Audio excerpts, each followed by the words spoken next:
everybody. I'm here with a special guest, Alex. Alex, could you share with us about your background and what do you do? I'm currently an in-house legal counsel with a listed property developer and commercial real estate owner. I started my career as a corporate real estate lawyer, acting for strata owners in collective sales, i.e. en-bloc sales, and for developers in the acquisition of collective sales sites and government land sale sites. My legal experience also includes acting for developers and funds in the acquisitions and divestments of office buildings and hotels. I have also had working experience as a real estate consultant and broker and have been involved in deals which included residential land, commercial buildings, and strata office space. Wow, your experience in real estate has been very extensive. Alright, so just want to share, what are some of the misconceptions about your work or your client related that you've seen occurring or reoccurring from your work? Sometimes people think that lawyers and in-house legal counsels make things difficult and may scupper deals. While it may be true in rare instances, most of the time, a good lawyer or legal counsel needs to be very commercially minded. You are not there to break deals, but to facilitate the deals being done, while ensuring that your clients' or employers' minimum legal rights are protected. You need to know your client's negotiating power and be clear what rights you must keep and what rights you can concede to the counterparty. Well, sounds like a very complicated job, and there's a lot of negotiation going on and legal rights and stuff. So on the other hand, right, what are some of the fun facts, right, about your work in the real estate industry as a legal counsel? There was this story which I heard from my former bosses when I was in legal practice. There was a collective sale where a husband and a wife co-owned a unit. Every evening, the husband would go for a run and come back all sweaty. When they conducted the en-bloc exercise, the title searches actually showed that the husband co-owned another unit with a different woman. It turned out that the husband would run to the other unit which he co-owned with his mistress, did his exercise, and returned home to his wife after that.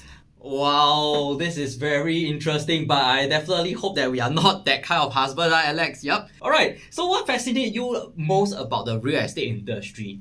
I find real estate extremely fascinating because you can add value to it in so many ways. At the physical level, you can renovate a property or do addition and alteration works, thereby increasing its value. You can also repurpose the property or redevelop it to maximize its gross floor area. At a planning or financial level, you can increase the value of a property by changing its master plan zoning, securitize it by injecting it into a REIT, or even fractionalize the ownership. Or you can simply change the numbering or address of the property to extract value. That I find very fascinating. Yeah, very fascinating indeed. So just a context, right? Alex is actually my classmate in our Masters in Real Estate in NUS. So moving on, just want to find out, right, what are some of the most memorable incidents that you have in your work? I've had collective sale negotiations which lasted from evening time to the next morning. So literally from dusk to dawn.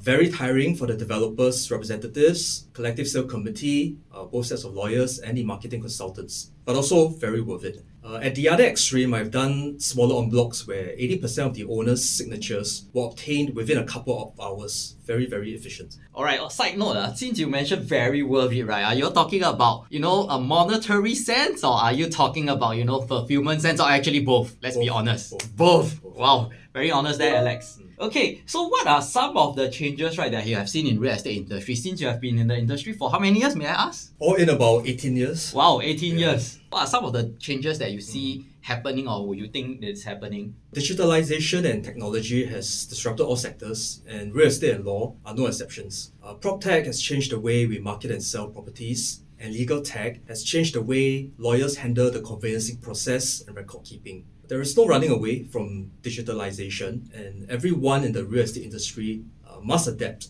or risk being made obsolete. Thanks for sharing. So also just want to hear from your own personal point of view, right? Where do you think is the best place to stay in Singapore and why? It really depends on your stage of life. As a young working adult, I would have liked to stay near Orchard Road for the lifestyle, or the Central Business District where my office was located, so that travelling time could be minimized. As a young parent, you will want to stay near your children's schools so that they can sleep longer and wake up later on school days, or even walk to school. And as you grow older, it would be nice to stay near parks so that you can go for daily walks, exercise with nature, away from the hustle and bustle of city life. Yeah. So on the side note, right, where do you stay? No need to say exactly where, like, which district and what's the rationale, right, why you're staying there actually. Okay, I fall into the second category, which I mentioned earlier. So I stay near to my daughter's school, near the Bukit Timah area.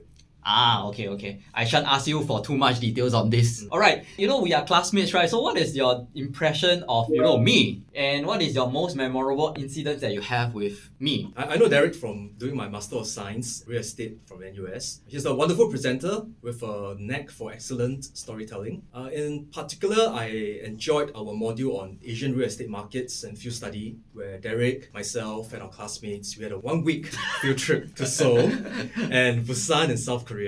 We learned a lot, had some fantastic experiences touring the offices of Korean government agencies and real estate companies. And we also had a lot of fun outside of the study curriculum. Yeah, we shan't talk too much details about the funds, yeah? The funds that we have outside of the study trip. So what is your favorite condo project in Singapore and why actually? It would be Grand Duchess at St. Patrick's. To me, design and aesthetics play an important role in creating value for a condominium project.